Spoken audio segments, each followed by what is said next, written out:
Are you getting the Sppuinotify.dll error after the Software Protection Platform UI update? I'm Sophie Chen, a Windows Systems Specialist. Let's restore that orphaned library and fix your app. As we get into the manual process for Sppuinotify, you can find a professional maintenance utility for environment stability. This is the Sppuinotify, the Software Protection Platform UI notification library. It manages unmanaged event handling and UI toast triggers for Windows activation and software licensing status.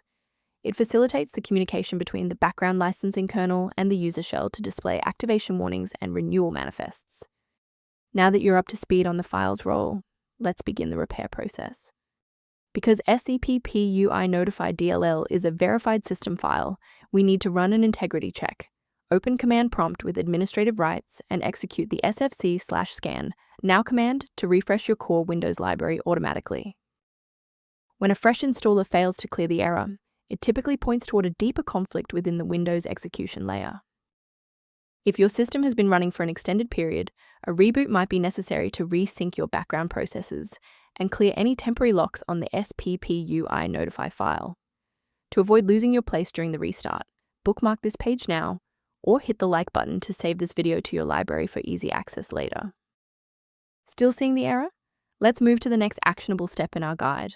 You can pause the video here if you're still waiting for your desktop to load. Since the restart failed to map the file path, we're going to manually point Windows to this specific database tool. First, open command prompt as admin. Second, type regsvr32, followed by your file name causing the error, then hit enter. Why are we doing this? Well, manual registration is required to link the file to the Windows registry hive. Without this pointer, the application cannot bridge the connection to the library. I'd like to provide a brief technical warning about the risks of using unofficial file repositories. From a diagnostic standpoint, a missing Sppuinotify.dll error is often just a symptom of a larger system conflict that a simple manual download is incapable of fully resolving.